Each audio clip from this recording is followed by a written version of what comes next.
오늘 우리에게 주시는 하나님의 말씀, 빌립보서 2장 말씀 또 4장 말씀 두 군데 보겠습니다.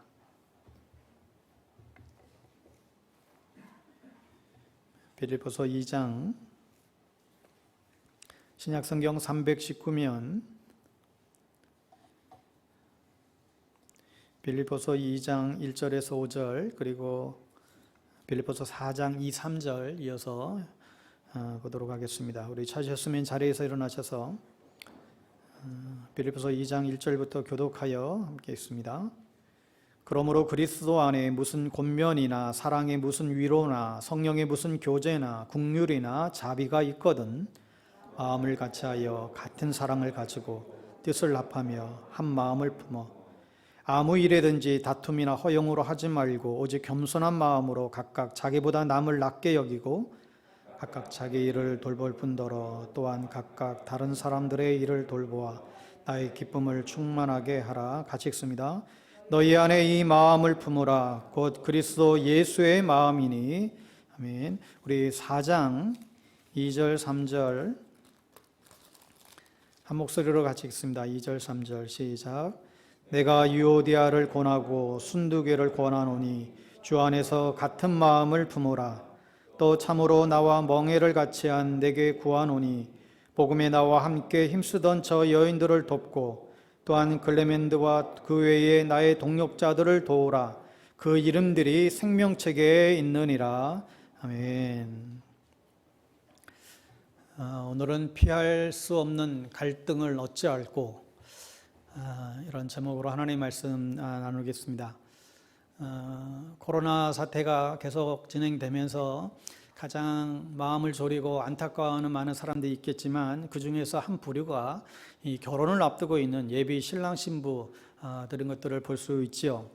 예식장도 그렇고 결혼 날짜조차도 그렇고 또 작년에 계속 연기하다가 이제 드디어 이제 날을 잡고 결혼식장 준비하고 또 들뜬 마음으로 또 그런 모습들을 이제 보게 됩니다. 참 축하하고 이제 반가운 일들 아니겠습니까? 근데 저는 언제부턴가 이제 신혼 예비 부부들을 볼 때마다 이런 그냥 내면의 소리가 울려 퍼질 때가 있습니다. 아이고, 참 앞으로 어떤 일이 닥칠까? 저 부부는 얼마나 다툴까? 이런 마음이 저도 모르게 들 때가 많이 있습니다. 아마 많이 다투겠지요. 정상적이고 일반적인 가정이라고 한다면 많이 다툴 것 같습니다. 여러분, 우리가 알다시피 갈등은 인간관계의 현실입니다. 이게 부부관계든 또 부모와 자식 관계든 또 성도들끼리의 관계든 목회자와 성도와의 관계든 갈등은 불가피합니다. 왜 그럴까요? 우리 모두는 다 다르게 만들어졌기 때문입니다. 다 다양한 것이죠. 노홍철이나 박명수 씨처럼 시끄러운 사람도 있고 연예인이지만 원빈처럼 아주 말이 없는 그런 사람도 있죠. 트로트를 좋아하는 사람도 있고 트로트 하면 아주 그냥 머리를 저어대는 그런 사람들도 있습니다. 의사소통을 하는 방식도 천차만별이에요. 어떤 사람은 굉장히 직접적으로 그냥 대놓고 말하는 사람이 있고 어떤 사람은 돌고 이렇게 돌려서 얘기하는 사람들이 있죠. 난 뒤끝은 없어 하면서 막 쏟아붓는 사람이 있는가 하면 아무 말도 못하고 그냥 끙끙 가슴 앓아야 하는 그런 사람들도 있습니다. 뭐든지 나서는 사람이 있고 또 무슨 얘기를 해도 늘 뻥튀기듯이 그렇게 얘기하는 사람이 있는가 하면 모든 걸 알면서도 그냥 조용히 있는 가만히 있는 사람들도 있습니다. 고양이와 개와의 의사소통이 여러분 다르다는 거 우리가 많이 듣지 않습니까? 강아지는 반갑고 좋으면 꼬리를 치켜들고 꼬리를 흔들어 대는데 이 고양이는 그것을 싸우는 것으로 이제 받아들인다는 것이죠. 그러니까 이 고양이들은 강아지들은 고양이만 보면 잡아먹지 못해서 그냥 막 안달을 부립니다. 그러니까 이 사이가 좋지 않을 수밖에 없는 거죠. 이 의사소통 구조가 달라서 그렇다는 얘기를 합니다. 그런 다름이 갈등을 만들어내는 것이죠. 그런데 그것뿐만 아니라 우리 인간은 본질적으로 이기적이고 자기중심적인 것이죠. 게다가 자기가 늘 옳다는 근거 없는 확신에 사로잡혀 있는 사람들이 굉장히 많이 있습니다. 내가 옳다고 믿으니까 갈등이 일어날 수밖에 없습니다. 내 말이 옳고 내 방식이 옳고 내 생각이 옳다고 여기는 것이죠. 여러분, 우리는 자신의 감정만큼은 진실하다고 생각을 합니다. 내 감정은 타인을 속일 수는 있어도 자신을 속일 수 없다라고 그렇게 믿지요. 그런데 인간의 감정은 타인을 속일 뿐만 아니라 아주 교묘한 방식으로 자기 자신조차도 속인다는 거예요. 그러니까 지금 내가 느끼고 있는 어떤 감정조차도 실은 얼마든지 포장된, 유장된 가짜일 수가 있다는 것입니다. 그게 어떻게 가능할까요? 사람은 누구나 자기가 보고 싶어 하는 것만 보고, 듣고 싶어 하는 것만 듣고, 믿고 싶어 하는 것만 믿습니다. 이걸 심리학에서는 확증 편향이다라고 하는 말을 쓰게 됩니다. 똑같은 사물이나 사건을 봐도 똑같은 사람의 말을 듣지만 사람마다 그 보고 들은 것이 같지 않다는 거예요. 각각이 자기가 듣고 싶은 소리, 자기가 받아들이고 싶은 부분만 수용하기 때문에 해석하는 것도 다 아전인수격이라는 것이죠. 그림에서 보듯이 어떤 사람은 육자를 육으로 보고 어떤 사람은 그것을 무슨 육이냐, 구자로 어떤 사람은 보게 됩니다. 사람들은 저마다 자기만의 색안경을 끼고 세상을 보면서 오직 자기 자신의 안경 너머로 보이는 세상만을 인정할 뿐이죠. 그러면서도 자신은 절대 나는 색안경 끼고 세상을 보지 않는다라고 믿고 있고 자기야말로 공정한 맨눈으로 세상을 보는 사람이라고 또한 그렇게 주장을 합니다. 문제는 이러한 확증 편향이 우리의 무의식 가운데에 알게 모르게 깊숙이 들어와 있어서 우리 모두를 지배하고 또 나의 가치관과 판단, 해석과 선택, 또 신앙을 전적으로 조종하고 있다는 것이죠. 이런 내용뿐만 아니라 가장 결정적인 것은 근본적으로 우리 인간은 죄인이고 연약합니다. 그래서 오해할 수 있고 거기다가 우리 안에 상처가 있기 때문에 상처가 있는 사람들은 또 상처를 주지요. 그러니 갈등이 있을 수밖에 없게 됩니다. 그렇다면 우리는 어떻게 이 갈등을 해결할 수 있을까요? 갈등이 우리 인간관계에서 불가피한 현실이라고 한다면 우리가 좋은 관계를 위해서, 좋은 삶을 위해서 이 관계를 여러분 해결해야만 되지 않겠어요? 이 갈등의 올바른 해결은 우리 인생에 있어서 너무너무나 중요한 문제입니다. 하여 우리는 이 갈등의 해결 방법을 계속해서 우리는 배워가야만 합니다. 아이나 어른이나 미혼자나 기혼자나 그거 상관없이 관계를 계속 배워가야 돼요. 왜요? 우리 인생은 이 관계이기 때문에 그렇죠. 관계는 영적인 동맥과 같아서 이 관계에 문제가 생기면 그 인생에 커다란 어려움을 초래하게 됩니다.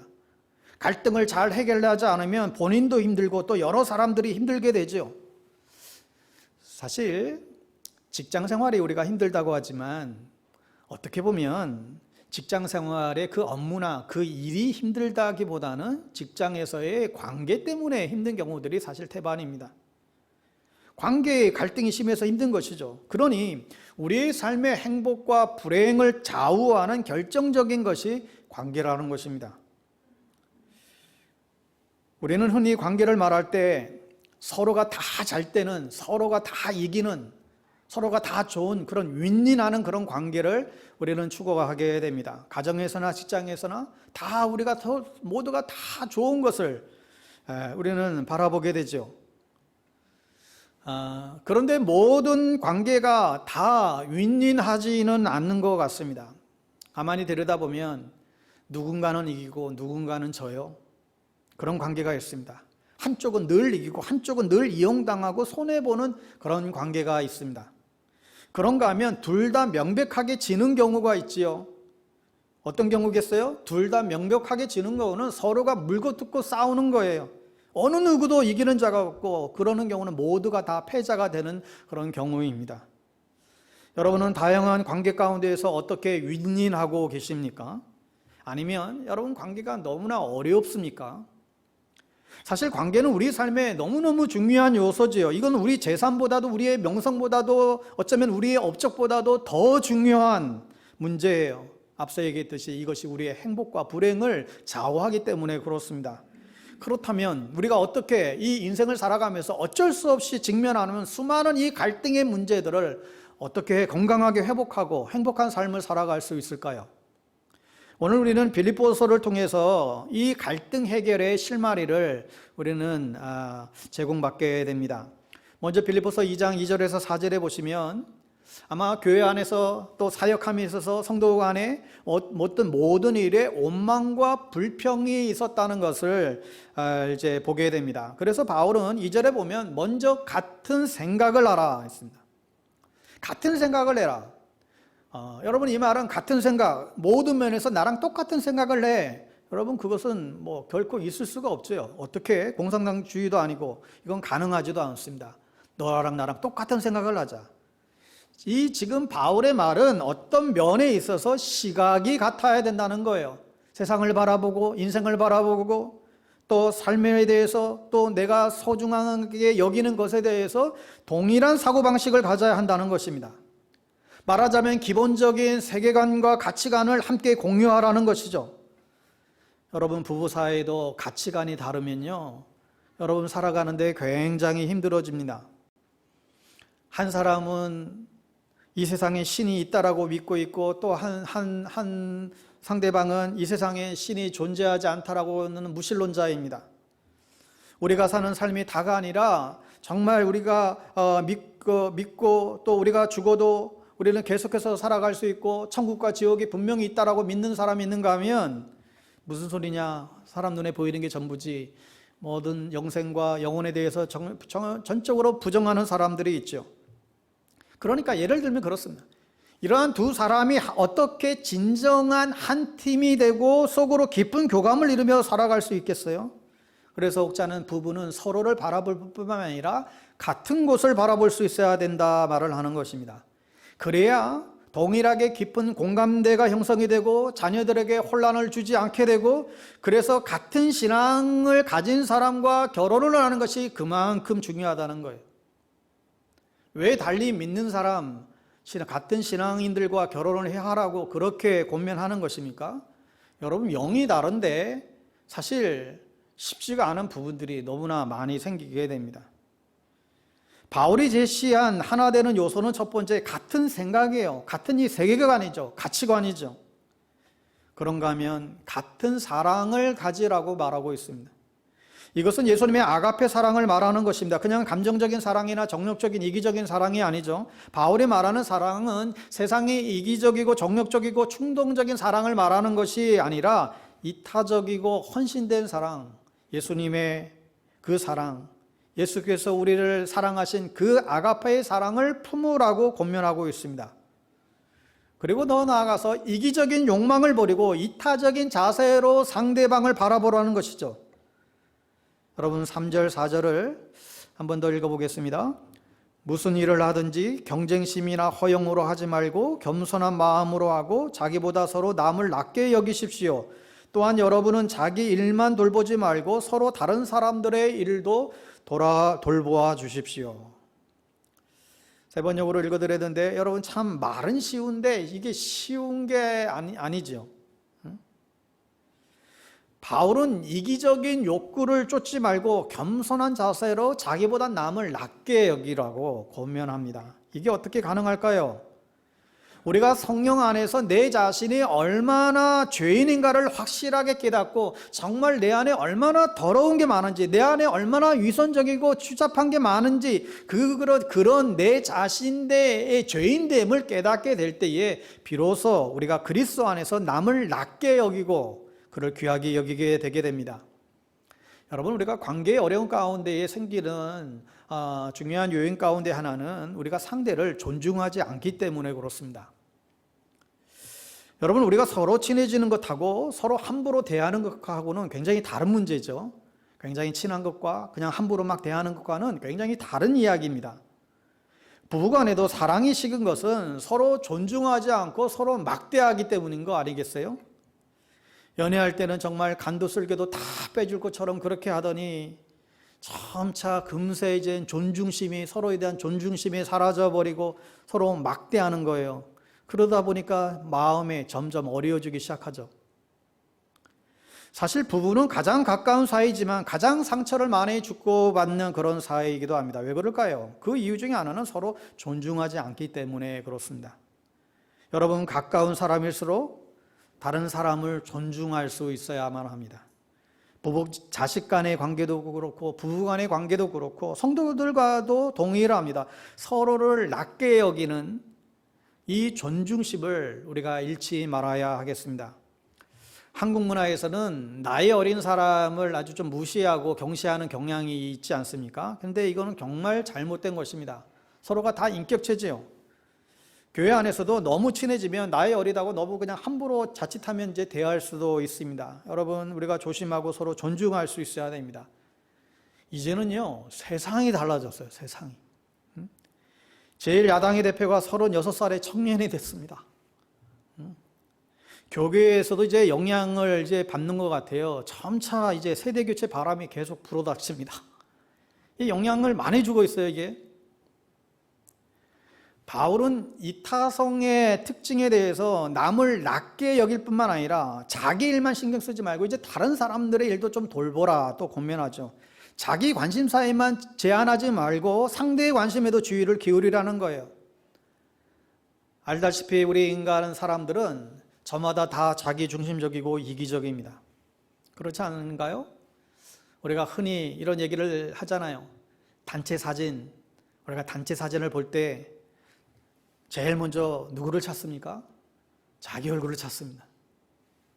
자기 얼굴을 보고 자기 얼굴 사진이 잘 나오면 이건 잘 나온 사진이에요. 다른 사람이 목이 잘리든 다른 사람이 눈을 감고 있든 순간 뒤를 돌아보든 아무 사용이 없어요. 자기만 잘 나오면 그건 잘난 사진이죠. 이게 우리의 실상이라는 것입니다. 바울은 지나친 자기 중심성에서 벗어나서 다른 사람을 배려하고 돌아보면서 살라고 권면합니다. 그런데 이게 둘 다 이기는 길이라는 거예요. 그러니 자기만을 너무 중요하게 생각지 말고 오히려 다른 사람들을 배려하고 돌아볼 수 있어야 하겠습니다. 그게 지혜이고 그게 다 같이 잘 사는 길인 것이죠. 그런데 바울은 이러한 관계가 이루어지기 위해서는 먼저 전제되어져야 될 것을 먼저 언급하는데 그게 1절 말씀이에요. 그러므로 그리스도 안에 무슨 권면이나 사랑의 무슨 위로나 성령의 무슨 교제나 국률이나 자비가 있거든.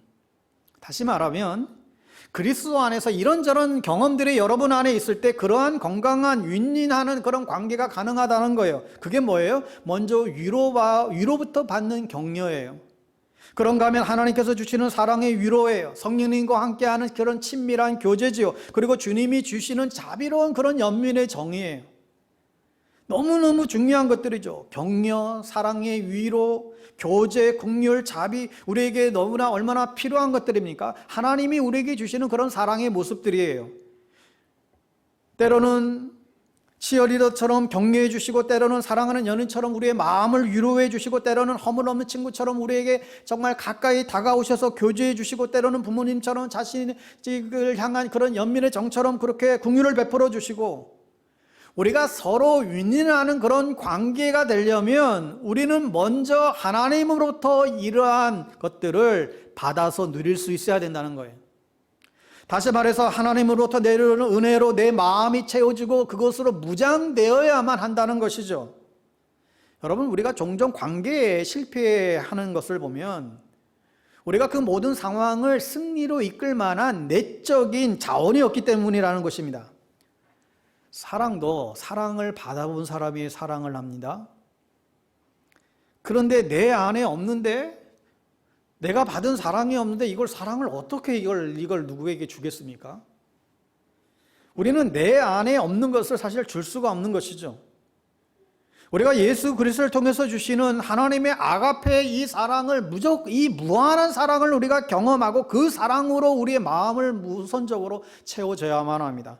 예수 그리스도의 십자가를 통해서 우리에게 주시는 무조건적인 사랑과 용납, 그 은혜와 자비를 우리가 먼저 받아 누릴 수 있어야 됩니다. 그래야만 우리도 다른 사람들을 용서하고 용납할 수 있는 그런 가능성을 갖게 되죠. 그래야 우리도 누군가에게 조건 없는 호의와 또 자비를 베풀 수가 있게 되는 것입니다. 아주 오래된 우리 복음성가가 있잖아요. 사랑은 언제나 오래 참고, 우리 찬양 아시는데, 이 노래를 작곡한 그 정두영 선생님이 계신데요.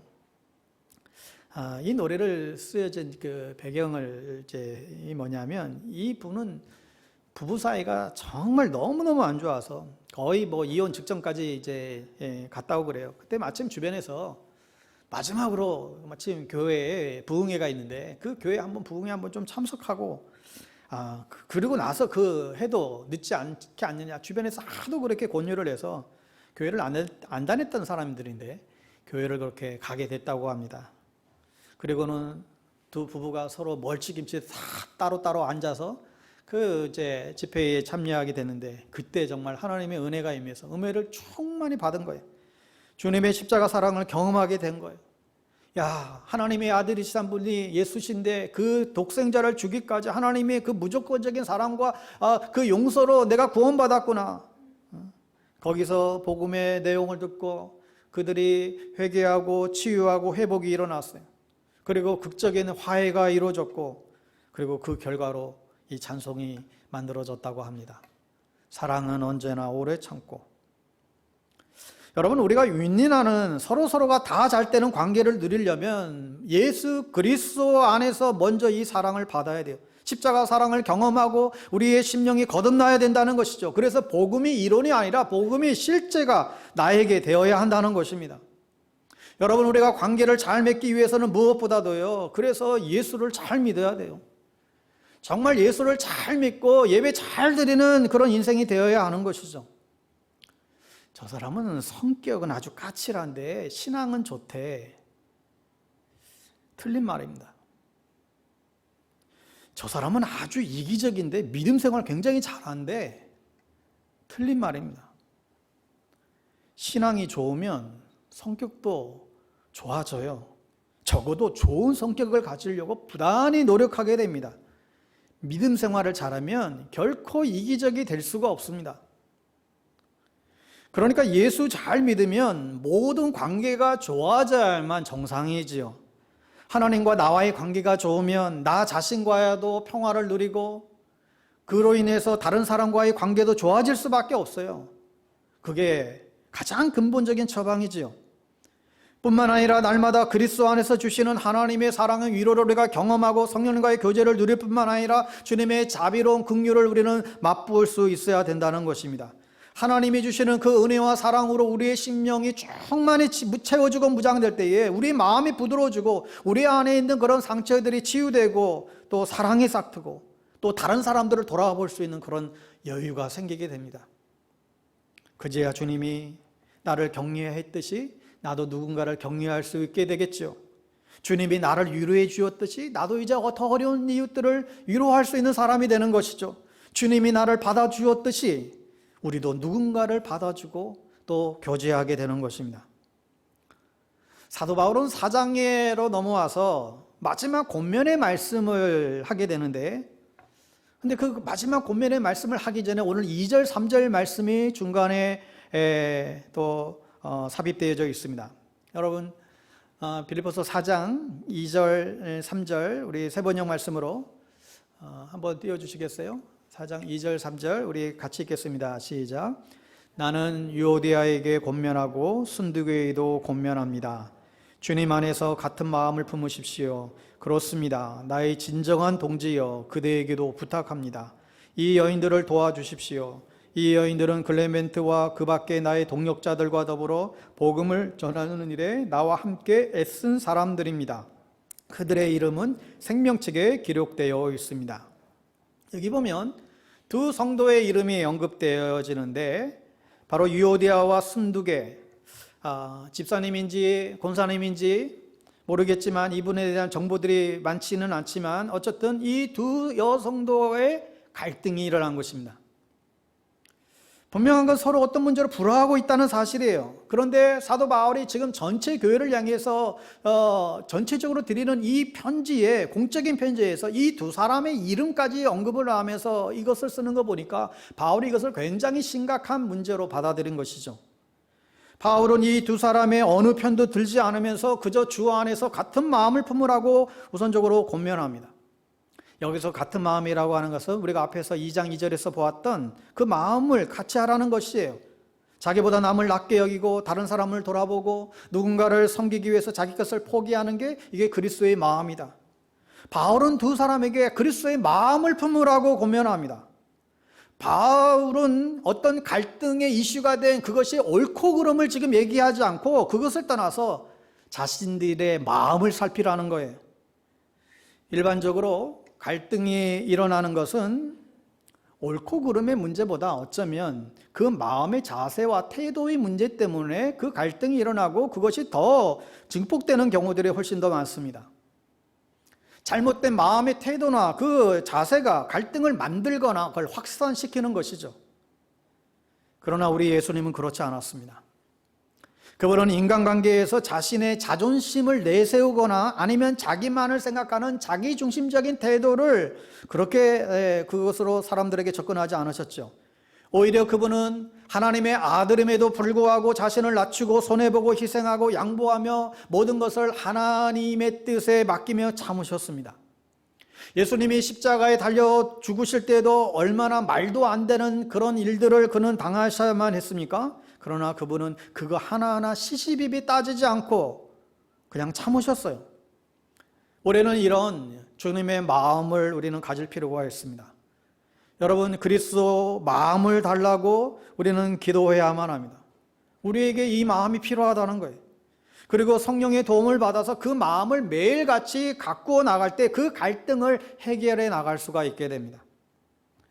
두 번째로 바울은 그리스도의 마음을 가질 뿐만 아니라 성숙한 사람의 중재를 받아들일 필요가 있다라는 언급을 하고 있습니다. 바울은 제3자의 그 개입을 요청하는 거예요. 3절에 보시면 그렇습니다. 나의 진정한 동지여 그대에게도 부탁합니다. 이 여인들을 도와주십시오. 바울은 누군가 분명히 밝히지 않았지만 나의 진정한 동지여, 그 교회 진정한 나의 동지들이여 라고 부르면서 그들에게 이 갈등에 있는 여인들을 좀 도와달라고 그렇게 권면을 부탁하고 있습니다. 뭔가 이제 중재가 필요하다는 거죠. 여러분, 사람들이 갈등하거나 다투게 되면 1차적으로 감정적으로 흐르게 되잖아요. 그래서 더 이상 이성의 지배를 받지 않고 감정의 지배를 이제 받기 때문에 너무나 평소와는 다른 모습으로 막 나타날 때가 있습니다. 그러니까 자기 스스로도 뭐 어찌할지 모르는 그런 경우들이 생기는 거예요. 그래서 성숙하고 신뢰할 만한 사람의 조언이나 도움이 필요하다는 것입니다. 여러분, 길거리에서 가끔 막 시비 붙어가지고 막 서로 막 싸움이 붙었는데 옆에 사람들이 막 발을 동동 구르면서 지나간 사람들 보고 누가 좀 말려주세요. 뭐 그런 경우 본 적이 없으십니까? 도움을 청하는 모습을 우리가 볼 때가 있죠. 그러니까 싸움이 일어나면 말려줄 사람이 필요한 것입니다. 여러분, 갈등 중에도 개인도 그렇지만 국가 간에도 갈등들이 일어날 때에 자국의 힘으로 안 되니까 어떻게 합니까? 제3국의 중재를 요청하잖아요. 미국의 중재를 요청하고 중국의 중재를 요청하고 그런 일들이 벌어지죠. 그러니까 누군가의 중재를 요청하고 누군가의 조언을 받는다라고 하는 것은 결코 그것이 부끄럽거나 또 자존심 상하는 일이 아니라는 것입니다. 오히려 누군가의 조언을 받아들이는 것이 지혜로운 태도이죠. 잠언 12장 15절 말씀에 보면 어리석은 사람은 자신의 행실만이 옳다고 여기지만 지혜로운 사람은 충고에 귀를 기울인다. 미숙한 사람일수록 자신의 행동만 옳다고 여기고 그러면서 자기가 제일 똑똑하다는 그런 생각을 그렇게 하죠. 그런데 하나님은 그 사람이 어리석은 사람이라고, 지혜로운 사람은 다른 사람의 충고에 귀를 기울인다. 더 나아가서 충고에 귀를 기울이는 사람은 충고를 받아들이면 오히려 더 지혜롭게 된다. 자문에서 이런 말씀들을 계속하게 됩니다. 여러분, 잘 풀리지 않는 그런 갈등 관계가 있습니까? 그렇다면 주변에 성숙하고 신뢰할 만한 지혜로운 사람의 중재를 요청하십시오. 그리고 그것을 받아들이게 되기를 바랍니다. 무조건 자기 편 들어주기를 요구하지 말고 진심 어린 충고를 받아들일 수 있어야 됩니다. 가끔 성도들이 갈등의 문제를 상담할 때가 있습니다. 가만히 듣다 보면 이건 중재가 아니라 자기 편을 들어달라는 것이죠. 그리고 자기가 생각한 답변이 안 나오게 되면 어떻게 됩니까? 또 다른 자기 말에 긍정하고 공감해주고 동조해줄 사람을 찾아가게 됩니다. 그것은 진정한 중재가 아니죠. 어느 교회에서 그 교회를 기둥같이 섬기는 그 가정이 있었는데 이 두 가정의 갈등이 크게 벌어진 것입니다. 하도 안 되니까 각각이 찾아와서는 목사님에게 찾아와서는 목사님 보고 선택하라는 거예요. 우리 가정인지 저 가정인지. 얼마나 그 가슴 아픈 또 힘든 상황입니까? 그래서 각 가정의 이야기들을 다 듣고 또 조언도 하고 중재하려고 애를 쓰고 그러는데도 이게 먹히지가 않는 거예요. 그냥 요지부동에 다 자기만의 주장들을 내비칩니다. 하여튼 그들이 우리는 뭐 어떻든 안 되니까 둘 중에 하나를 선택하라고 목사님 보고 막 몰아붙입니다. 그래서 이 목사님이 하도 중재하다가 안 되니까 이분이 눈물을 흘리며 이렇게 말씀했다는 거예요. 여러분이 이렇게 된 것은 다 제 탓입니다. 다 제 책임입니다. 제가 여러분을 잘못 인도해서 이 지경이 되었으니 마땅히 제가 먼저 이 교회를 떠나는 것이 마땅하겠습니다. 제가 이 교회를 그만두겠습니다. 그러면서 눈물을 흘리며 짐을 싸시니까 그제서야 이 양심의 가책을 받은 이 두 사람이 울면서 화해를 했다고 합니다. 늦었지만 늦게나마 이 영적인 중재를 받아들인 것이죠. 그 후에 그 교회는 더욱 아름답게 성장해 갔다고 합니다. 여러분, 갈등 중에 있으면 혼자 끙끙 앓지 말고 누군가를 찾아가십시오. 그렇다고 아무에게나 찾아가서는 안 됩니다. 자기 편 들어줄 사람을 골라서 찾아가시면 안 됩니다. 정말 자기를 바르고 올바르게 되기를 원하는 신뢰할 수 있는 사람을 찾아가십시오. 갈등이 있을 때 성숙한 사람의 중재와 도움을 요구하세요. 나 아파요. 당신들이 나 아프니까 당신들이 눈치껏 내 아픈 건 알고 나 알아서 좀 도와주세요. 이러지 마시고 도와달라고 요청하십시오. 목회자들은 부족하지만 그렇게 영혼 선교라고 존재하는 것입니다. 그래도 제3자의 입장에서 감정의 영향을 덜 받고 지도할 수 있는 것이죠. 그리고 더 전문적인 상담이 필요하면 그런 경우에는 더 그 분야의 전문 상담가를 찾아가는 일도 좀 필요합니다. 그래서 지혜를 얻고 갈등을 해결하는 데 도움을 받을 수 있기를 바랍니다. 세 번째, 바울의 조언은 하나님 나라에 미칠 영향을 생각하라는 거예요. 그 사람의 그 갈등이 하나님 나라에 어떤 영향을 미치게 될지 큰 그림을 좀 보라는 거예요. 바울은 이 두 여인이 복음을 전하는 일에 나와 함께 힘을 썼던 그런 사람들이라고 소개를 하면서 당신들이 불화하고 있으면 복음 전하는 이 사명은 어떻게 되겠으며 하나님 나라는 어떻게 되겠으며 당신이 복음의 빚진 자로서 살아가는 삶의 모습은 어떻게 되겠으며 그 사명 어떻게 될 것인지 한번 좀 생각해 보라고 바울은 그렇게 말하고 있는 것이죠. 여러분, 그리스도인들이 우리 안에서 갈등하고 불화하는 가장 큰 비극이 뭐냐면 우리의 삶과 사역에 대한 큰 그림을 잃어버리게 된다는 거예요.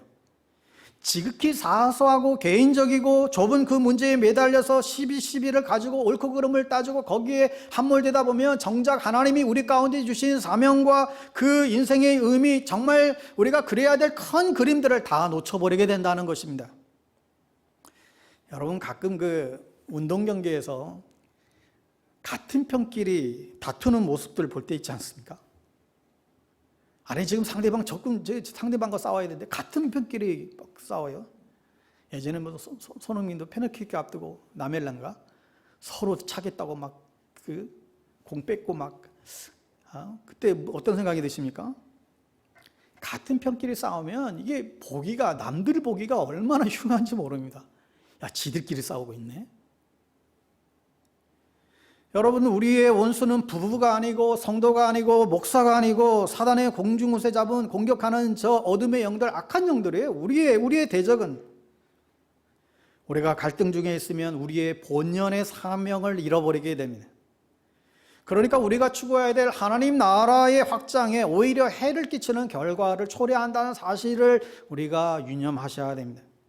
예를 들어서요, 기독교는 우리가 사랑의 종교라고 하는데 여러분, 예배 끝나고 나가는 사람들이, 교회에서 나가는 사람들이 다 다들 얼굴이 막 굳어있고 서로 막 우락부락하고 때로는 심지어는 막 고성을 지르고 그러고 막 사람들이 나온다고 한다면 그것은 사랑의 종교가 아니라 뭐라고 보겠어요? 아, 기독교는 다툼과 싸움의 종교구나. 세상 사람들이 비웃지 않겠습니까?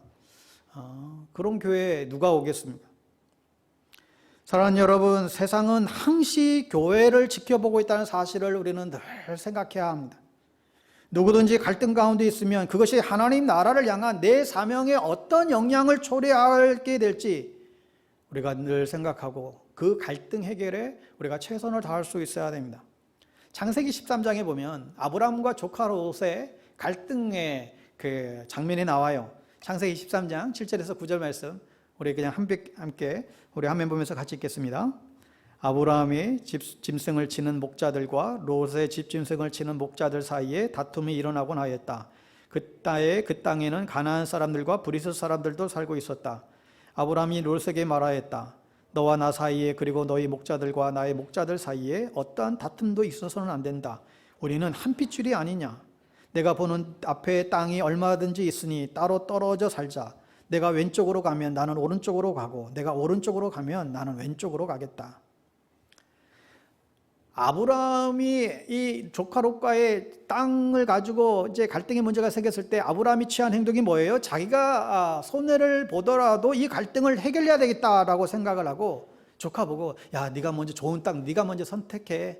네가 선택하고 내가 남은 땅 내가 선택할게. 아브라함이 양보를 한 것이죠. 그랬더니 하나님께서 아브라함의 손을 들어주시고 그를 축복해 주었다는 거예요. 그래서 하나님의 꿈이 아브라함을 통해서 계속해서 흘러갈 수 있었던 것이죠. 저와 여러분도 아브라함처럼 하나님의 나라를 위해서 그것을 먼저 생각하고 큰 그림을 가지고 갈등 해결에 나서시기를 바랍니다. 그럴 때 하나님께서 여러분을 축복하실 것입니다. 여러분이 만약에 하나님 때문에 지는 쪽을 택했다라고 한다면 하나님이 여러분을 승자로 만들어 주실 것입니다. 마지막으로 우리는 자신이 누구인지를 인식하라고 가르쳐줘요. 내가 누구인지 인식해야만 합니다. 자신이 동역자들에게 중재도 요청했던 바울은 3절 하반절에서 그들의 이름은 생명책에 기록되어져 있다 얘기합니다. 바울은 유오디아가 이 순두계 여성도가 하나님 나라의 천국에 등재된 그 하나님 나라 시민임을 다시금 상기시켜 주는 거예요. 왜 이 표현을 하고 있는 거예요? 바울은 이 두 사람이 지금 갈등 가운데 있는 두 사람을 방하여 지금 당신들이 어떤 사람인가 기억하기를 원하셨던 것이죠. 여러분이 어떤 사람인지 아십니까? 이봐요. 당신들이 누군지 아세요? 당신들은 하나님의 은혜를 힘입어 지금 천국 백성이 된 사람들이에요. 여러분, 자기가 누구인지 인식하고 기억하는 것은 우리 삶에 적지 않은 영향을 주게 됩니다. 여러분 다 아시다시피 남자들은 그 예비군만 입혀놓으면 이상하게 개가 된다는 소문이 있습니다. 뭐 그분이 직업이 의사든 교사든 변호사든 할 것 없이 사회적인 어떤 지위 점잖고 아무리 점잖고 점잖은 양반이라도 예비군복만 입혀놓으면 그 순간만큼은 자신의 정체성을 잊어버리는 것이죠. 그래서 똑같이 음담패설하고 똑같이 노상방뇨도 하고 막 그러는 거예요. 여러분, 우리는 우리의 정체성을 늘 놓치지 말아야 됩니다. 우리는 예수 그리스도의 십자가에 흘린 피로 용서함을 받은 하나님의 용서받은 죄인들이죠. 마귀의 종에서 하나님의 자녀가 되었습니다. 하나님 나라의 시민이 되었습니다. 우리는 이 세상에 파견된 하나님 나라의 대사와 같습니다. 우리를 통해서 하나님 나라가 세상에 비춰지는 것이죠. 우리는 예수의 유니폼을 입고 살아가는 사람들입니다. 그 유니폼에 맞게 품위를 잃지 말고 우리의 정체성을 잃지 말고 우리는 이 세상을 살아갈 수 있어야 하겠습니다. 여러분이 그리스도인이라면 한량없는 하나님의 은혜로 말미암아 과거, 현재, 미래의 모든 죄가 다 용서함을 받은 사람들입니다. 아무 자격이 없음에도 정말 하나님의 은혜로 우리는 하나님에게 받아들여진 사람들이에요. 그래서 영원한 그 천국의 리스트에 우리는 올라간 사람들이죠. 그런 사람들이 다른 사람들의 잘못을 일일이 따지고 자기도 조금도 손해를 보지 않으려고 애를 쓰고 그리고 받은 대로 갚아주려고 하고 자존심 내세우고 싸우려 달려든다라고 한다면 어떻게 되겠습니까? 여러분, 하나님께서 우리를 당신의 자녀 삼으려고 하나님 자신이 어떠한 상처를 받았다는 사실을 우리가 놓치지 마셔야 됩니다. 얼마나 수치를 당하고 그분이 우리를 하나님의 자녀되게 하려고 얼마나 망가졌는지를 생각해 보세요. 그래서 우리가 여기 있는 거예요. 그러니까 우리 자신이 누군가를 생각하라는 것입니다. 우리가 어떤 은혜를 받은 사람인지, 얼마나 많은 죄를 용서받은 사람인지, 지금의 나가 있기 위해서 예수가 어떤 고난을 당하셨는지, 우리는 어떤 사명을 가지고 우리가 살아가야 될 사람들인지 생각해 보시기 바랍니다. 성경을 읽고 기도할 때마다 나의 존재에 대해서 여러분 늘 확인해 보세요. 그렇게 자신이 누구인가를 참으로 인식하고 기억할 때 이 모든 갈등의 고리를 끊어버릴 수 있게 될 것입니다. 혹시 어떤 갈등과 불화 가운데 있는 분들이 계십니까? 부부 간에, 또 고부 간에, 성도 간에, 또 사역자 간에 여러분이 누군가를 여러분 기억하십시오. 그리고 그것이 하나님 나라의 사명에 어떠한 영향을 미칠지도 여러분 생각해 보십시오. 그래서 예수 그리스도의 마음을 가지고 그 문제를 해결하기를 바랍니다. 만약 상황이 어려우면 아브라함처럼 누군가에게 자신의 손해를 본다 할지라도 기꺼이 희생을 하고 손해를 보고 그런 모습도 있어야 됩니다. 자신의 힘으로 도저히 문제가 해결이 안 되면 누군가에게 중재를 여러분 요청도 하십시오. 여러분 갈등은 불가피하지만 그러나 반드시 해결되어야만 합니다. 갈등은 우리를 불행하게 만들고 우리에게서 간증을 빼앗아가 버립니다. 그것은 자신은 말할 거 없고 갈등에 휩싸인 당사자, 상대방, 주변의 모든 사람들 다 힘들게 하게 됩니다. 어느 집안에 명절에서 흩어지던 가족들이 모처럼 다 모였는데 서로 사랑하며 기뻐하며 교제해도 모자랄 그 시간에 어떤 문제를 가지고 시시비시를 따지고 서로 목소리가 커지고 서로 삿대질을 하기 시작하고 다 큰 자식들이 싸움이 벌어지는데 그 모습을 지켜보는 늙으신 아버지가 눈물을 흘리며 가슴을 아파하는 그 장면을 보게 됩니다. 여러분 하나님의 자녀가 우리가 갈등에 휩싸이면 누구보다도 우리 하나님 아버지가 어떻게 하실까요? 그 마음이 아프지 않겠을까요? 주님께서 이 갈등을 어찌할꼬 탄식하지 않겠습니까? 그러나 반대로 우리가 이 갈등을 성숙한 태도로 잘 해결해서 더 나은 관계로 나아가게 된다고 한다면 하나님이 얼마나 기뻐하실까? 내가 누구이며 어떤 은혜를 받은 사람이 인식하고 눈을 들어 우리의 인생의 목적과 같은 큰 그림을 우리가 바라보면서 그리스도의 마음으로 갈등을 풀고 해결하도록 여러분 애쓰십시오. 당장 안 된다 할지라도 노력하고 기도하면서 성령의 여러분 도우심을 구하시기를 바랍니다. 하나님 바라보는 가운데 필요하면 정말 자존심 다 내려놓고 아브라함처럼 또 예수님처럼 밑으로 더 내려가십시오. 그래서 해결하십시오. 그런데 사실은 그게 이기는 길입니다. 아무쪼록 이 갈등의 사회 속에서 서로를 살리는 이런 윈윈 관계가 될 수 있도록 하나님의 위로와 격려와 사랑으로 여러분 자신들이 먼저 무장되어서 모든 갈등들을 오늘 주신 말씀처럼 해결해 감으로 하나님의 마음을 시원케 해드리고 갈등되고 불행된 이 세상에 선한 간증을 증거하는 저와 여러분의 삶 될 수 있기를 주의 이름으로 간절히 축복합니다. 아멘. 우리 찬양하고 기도하기 원합니다.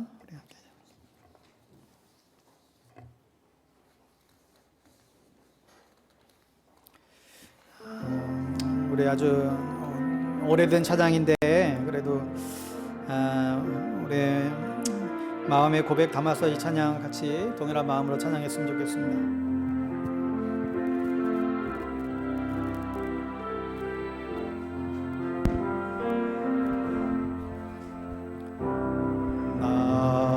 낮엔 해처럼 밤엔 달처럼 그렇게 살 순 없을까?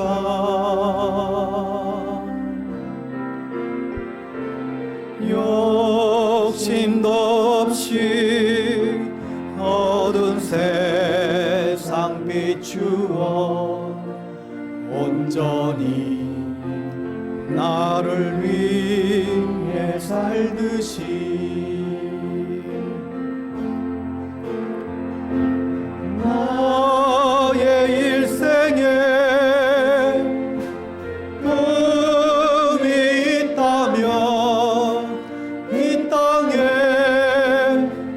빛과 소금 되어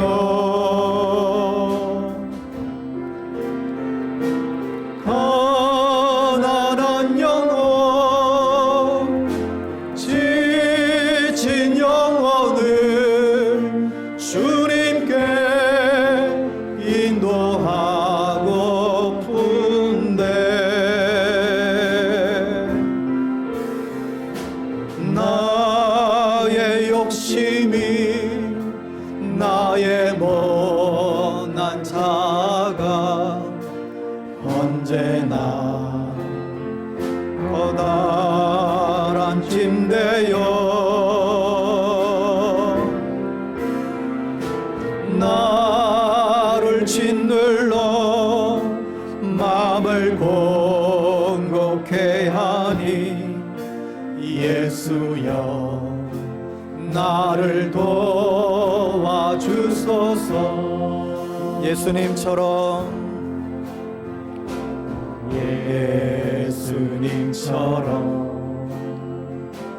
바울처럼 그렇게 살 순 없을까?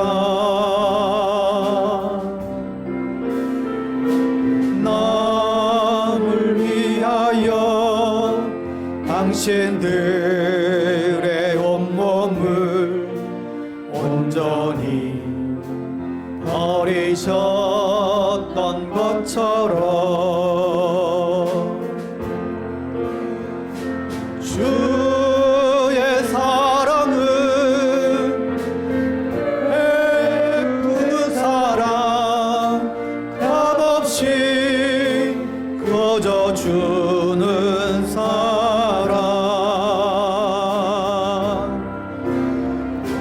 그러나 나는 주는 것보다 받는 것 더욱 좋아하오니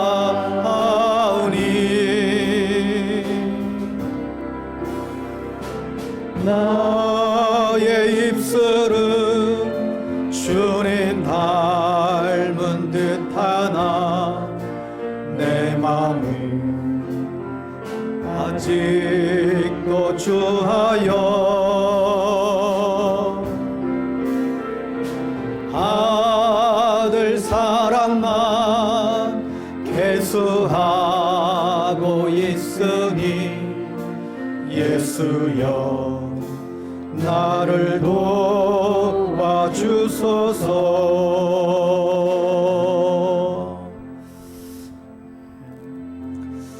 사랑하는 여러분, 우리도 정말 예수님처럼 바울처럼 그렇게 살아갈 수 있을까요? 살아갈 수 있습니다. 오늘 우리가 관계의 비밀을 배웠듯이 우리가 하나님의 사랑으로 무장하고 같은 마음으로 하나됨을 추구할 뿐만 아니라 이기적인 욕망을 버리고 이타적인 사랑으로 상대의 필요를 채워가고 예수 그리스도의 마음을 품고 하나님 나라를 향한 큰 그림을 우리가 놓치지 말고 내가 누구인지 나의 정체성을 잃어버리지 말고 오늘 우리가 주셨던 오늘 이 말씀의 가르침대로 우리가 잘 숙지하고 여러분 실천하도록 여러분 결단할 수 있게 되기를 바랍니다. 그럴 때 우리 안에 소망이 있습니다. 그런데 이것은 우리의 결심만으로도 되지 않아요. 그래서 우리의 연약함을 도와주시기 위하여 하나님 우리 가운데에 성령님을 보내주셨습니다. 보혜사 성령님께 우리가 간구하고 구하고 우리가 도움을 청하면 우리의 모든 연약한 부분들을 주님께서 커버해 주시고 우리의 힘으로 안 되는 것, 우리의 결심으로 안 되는 것 성령님께서 도와주시겠다 약속해 주고 있습니다. 이 시간 우리 그렇게 기도합시다. 하나님 우리 안에 있는 수많은 인생의 갈등의 삶인데 이 수많은 이 모양 저 모양의 이 갈등 가운데 하나님 먼저 하나님의 그 놀라운 사랑으로 내가 충만히 그것을 누리고 그것을 흘려보낼 수 있는 그 힘, 그 은혜, 그 능력 하나님 허락해 주시고 더불어서 보혜사 성령님 나랑 가장 가까운 곁에서 우리를 도와주시겠다고 약속하신 보혜사 성령님께 우리가 매 순간마다 은혜를 구하고 도움을 청하면 그분이 우리에게 넉넉하게 그렇게 살아갈 수 있는 힘을 주신다 약속해 주셨어요. 이 시간 우리 그 주님, 그 성령님께 간절히 도움을 구하며 여러분 안에 있는 모든 갈등의 문제들을 주님께 올려놓고 그렇게 기도하기를 바랍니다. 함께 기도하시겠습니다. 아버지 하나님, 오늘 우리 안에 또다시 우리 자신들을 하나님 정직하게 하나님 돌아보게 되기를 원합니다. 아버지 하나님 다른 사람들이 바라보는 시선이 아니라 하나님 내 자신이 하나님 앞에 정직하게 하나님 바라볼 수 있게 되기를 원합니다. 내 안에 얼마나 허물이 많은지요, 내 안에 얼마나 거짓이 많은지요, 내 안에 얼마나 위선이 많은지요, 얼마나 내 안에 포장된 것들이 많은지요. 주님, 우리는 내가 보고 싶은 것만 보고 내가 듣고 싶은 것만 듣고 우리만의 생각이 우리만의 또한 가지고 있는 것들이 옳다고 여기는 그런 확증 편향에 사로잡혀 있는 오늘 이 시대를 살아가는 하나님 우리의 모습임을 고백하지 않을 수 없습니다. 아버지 하나님 우리를 하나님 불쌍히 여겨주십시오. 하나님 우리를 긍휼히 여겨주십시오. 아버지 하나님 우리를 불쌍히 여겨주십시오. 주님 우리에게 주님 하나님 아버지의 그 놀라우신 그 은혜의 사랑을 먼저 하나님 물붓듯이 하나님 부어주십시오. 하나님 그 사랑 때문에 또 누군가를 우리가 아버지처럼 용서하고 누군가를 용납하고 누군가를 우리가 품에 안고 또한 누군가의 그 연약함을 우리가 대신 감싸 안고 하나님 그렇게 살아갈 수 있는 그런 하나님의 사람들 될 수 있게 되기를 원합니다. 아버지 하나님 우리 그렇게 도와주시게 되기를 원합니다.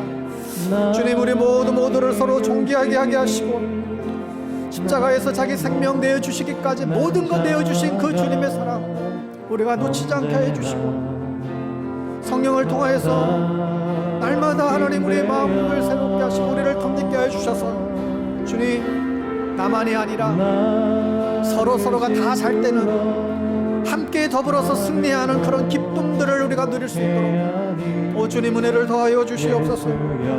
지나친 우리의 자기 중심속에서 하나님 벗어나게 되기를 원합니다. 다른 사람들을 아버지 하나님이 더욱더 배려할 수 있는 그런 마음들을 하나님 허락해 주시게 되기를 바랍니다. 아버지 하나님이여 성령님 안에서 하나님 우리 자신들을 확인하고 점검하는 그런 모습들이 일어나게 되기를 원합니다. 주님 그리하여 하나님 나에게 허락하신 모든 만남들 우리의 귀한 우리의 성도님들 우리의 귀한 가족들 우리의 귀한 모든 이웃들 직장 동료들 우리가 만나는 모든 사람들마다 하나님 아버지와 갈등을 일으키는 그런 존재들이 아니라 주여 그 모든 것들을 해석케 하는 하나님의 사람들 되어줄 수 있도록 주님 은총을 가득 주시옵소서. 성령님의 도우심이 절대적으로 필요합니다. 성령님 도와주시옵소서. 성령님 우리의 허물을 우리의 연약함을 주님 도와주시옵소서. 주님 다시금 그 어떤 것으로 아버지 하나님 해결이 안 되지만 주님이 우리의 마음을 어루만져 주시고 주님이 우리의 심령 가운데 찾아와 주시고 주님이 우리를 아버지 붙잡아 주실 때 넉넉하게 아버지 이기고 승리하게 될 줄을 분명히 믿습니다. 주여 주님 우리를 그렇게 하나님 붙잡아 주시옵소서. 주여 우리를 그렇게 붙잡아 주시옵소서. 주님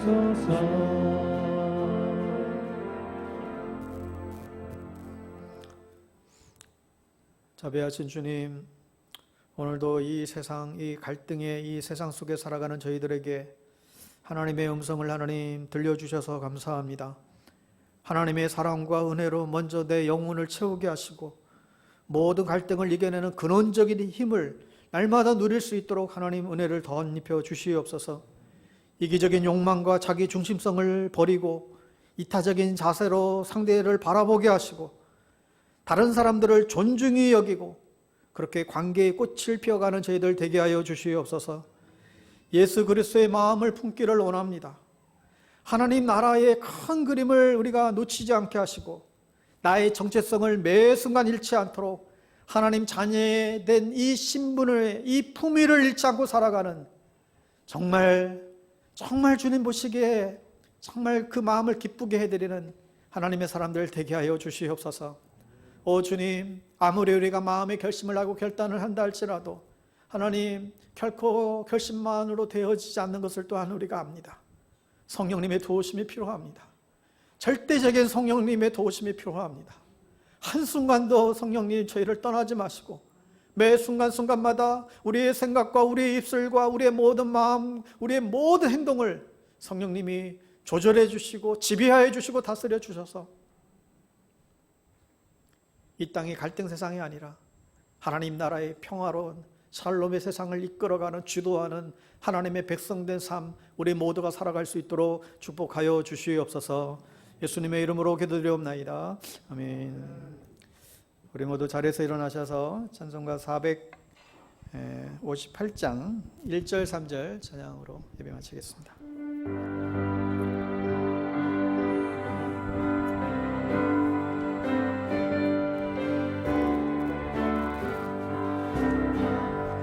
너희 마음에 슬픔이 가득할 때 주가 위로해 주시리라. 아침 해같이 빛나는 마음으로 너 십자가 지고 가라. 참 기쁜 마음으로 십자가 지고 가라. 내가 기쁘게 십자가 지고 가면 슬픈 마음이 위로받네. 내가 맡은 일 성실히 행할 때에 주님 앞에서 상 받으리. 주가 베푸시는 은혜를 감사하며 너 십자가 지고 가라. 참 기쁜 마음으로 십자가 지고 가라. 내가 기쁘게 십자가 지고 가면 슬픈 마음이 위로받네.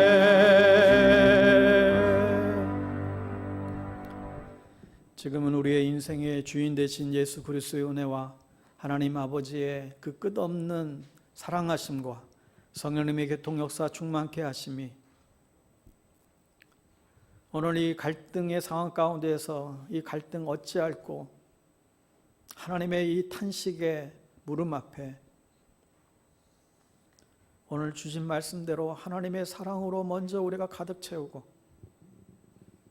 그 사랑을 덧입어 이웃을 섬기고 이웃을 배려하고 남을 낮게 여기고 자기 자신만을 위한 삶이 아니라 이타적인 삶을 살아가고 하나님의 마음을 시원케 해드리는 그런 믿음의 삶 살아가겠습니다.